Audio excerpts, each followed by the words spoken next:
Baltimore city leaders are touting a reduction in homicides as the city is on pace to see a decline for a third straight year. Fox 45's Jeff Abel joins us live with how Baltimore's violence reduction compares to some other major cities across America. Jeff? Well, you know, like Baltimore, the homicide rate at most major cities in this country is rapidly declining, some at a far greater rate and some with far different strategies. As the homicide rate keeps declining in Baltimore, Baltimore has less violence today than we had in 50 years. Politicians keep saluting their crime-fighting strategies. And the resources we've created through the group violence reduction strategy. But not everyone is convinced. In the first 3 months of this year, the number of homicides in Baltimore was down 24% compared to the same time period last year.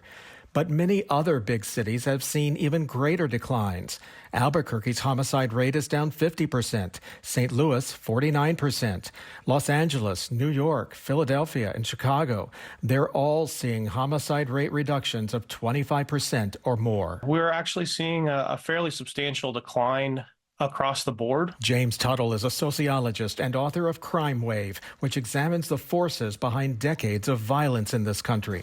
He says Baltimore's crime reductions are on par with most every other major city. Baltimore kind of got hit with the homicide wave first, now is declining in a manner that is similar to other cities. And now that we've proven that this comprehensive strategy works, we are leaning all the way in. As city leaders credit their group violence reduction strategy for helping drive the numbers down, Tuttle isn't convinced it's the driving force behind the city's significant declines. When I look at crime trends, I tend to think that they're driven by forces outside of direct government control. Instead, Tuttle believes the declining abuse of guns, drugs, and alcohol have far more to do with the declining homicide rate, which he says follows the same path. So if you follow the trends in drugs, guns, and alcohol consumption, you'll mostly get the same trend in homicide. And so as the drug epidemic continues to decline,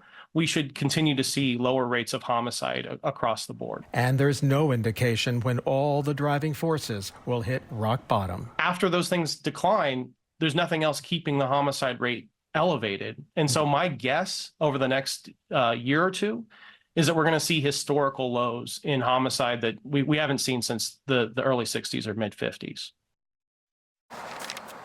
Well, just like Baltimore, the cities of Detroit, Los Angeles, and Philadelphia are all reporting the lowest first quarter homicide rate than any time since the 1960s. We're live tonight. Jeff Abel, Fox 45 News. Hi, I'm Maxine Stryker. Thanks for watching. Don't forget to like this video and subscribe to our channel and check out Fox Baltimore on social media to find more stories like this.